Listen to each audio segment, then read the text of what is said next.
우리 존재에 대한 가장 근본적인 질문 중 하나가 있죠.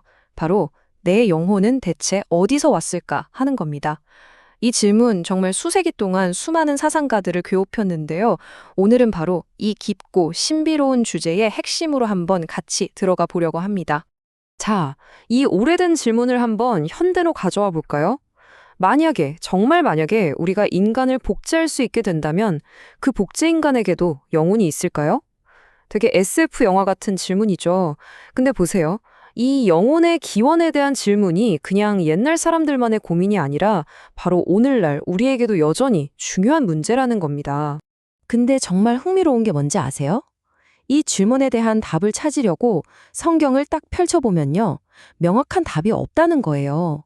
바로 이 성경의 침묵 때문에 신학자들 사이에서 수세기에 걸친 아주 깊고 진 논쟁이 시작된 거죠. 자, 이 빈 공간을 메우기 위해서 신학자들이 크게 세 가지 이론을 제시했습니다. 지금부터 그 세 가지 주요 이론 하나씩 한번 따라가 보시죠. 자, 첫 번째 관점입니다. 바로 유전되는 영혼이라는 아이디어예요. 우리 한번 탐정처럼 이 신학적 미스터리의 첫 번째 단서를 따라가 볼까요? 이 이론을 유전설, 영어로는 트라두지아니즘이라고 부릅니다. 이게 뭐냐면 아주 간단히 말해서 우리의 몸이 부모님으로부터 유전되잖아요. 그것처럼 영혼 역시 임신하는 그 순간에 부모로부터 생성된다고 믿는 거예요. 그러니까 유전설의 핵심은 아주 간단해요. 영혼이 생물학적인 과정과 딱 얽혀 있다는 거죠. 부모에게서 자식에로 키나 생김새 같은 게 전달되잖아요. 그것처럼 영혼도 함께 전달된다. 이렇게 보는 관점입니다.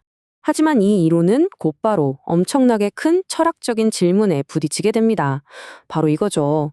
아니, 어떻게 눈에 보이지도 않고 만져지지도 않는 이 비물질적인 영혼이 물질적인 육체에서 생존할 수가 있지? 하는 문제예요. 이 근본적인 질문 때문에 우리가 이제 두 번째 견해로 넘어가게 됩니다. 자, 두 번째 견해, 바로 신성한 불꽃에 대한 이야기입니다. 이 이론은요, 방금 우리가 던졌던 그 질문, 그 첫 번째 이론의 문제점에 대한 아주 직접적인 대답이라고 볼 수 있어요. 이 이론을 영혼 창조설이라고 하는데요. 여기서 잠깐 우리가 흔히 아는 그 창세기 창조 논쟁이랑은 다른 개념이에요. 여기서 말하는 창조설은 하나님이 각 개인을 위해서 임신하는 그 순간에 아주 고유한 영혼을 직접 창조하신다는 믿음을 뜻합니다. 이 관점의 논리는 아주 명쾌합니다.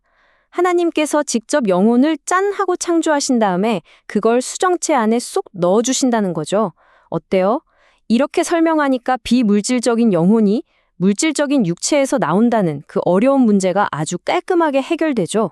하지만 이 창조설도 또 다른 신학적인 딜레마에 빠집니다. 자, 한번 생각해 보세요. 기독교 신학에서는 보통 인간이 타락한 본성, 즉 원죄를 가지고 태어난다고 보잖아요. 그런데 그 영혼을 하나님이 직접 창조하셨다? 그러면 논리적으로 하나님이 타락한 영혼을 만들어서 그 몸에 넣으셨다는 결론이 나와버려요. 이건 좀 이상하죠. 많은 신학자들이 이게 하나님의 선한 본성과는 잘 맞지 않는다고 생각했습니다. 자, 이제 세 번째 견해로 넘어가 보겠습니다. 이 이론을 앞에 두 이론에 비해서는 좀 덜 알려져 있고 또 종종 오해를 받기도 하는 관점인데요. 바로 선제설, 즉 미리 존재했던 영혼에 대한 이야기입니다. 이 선제설은 뭐냐면 하나님께서 아주 먼 과거의 어느 시점에 영혼들을 미리 다 만들어 놓으셨다는 거예요. 그리고 그 영혼들이 기다리고 있다가 임신하는 그 순간에 육체와 결합한다는 믿음이죠. 여기서 정말 중요한 점을 하나 짚고 넘어가야 해요. 많은 분들이 이 선제설을 환생이랑 헷갈리시는데 이 둘은 완전히 다릅니다. 선제설은요, 하나의 영혼이 딱 하나의 육체와 만나기 전에 존재했다. 이걸로 끝. 딱 한 번의 이벤트인 거예요.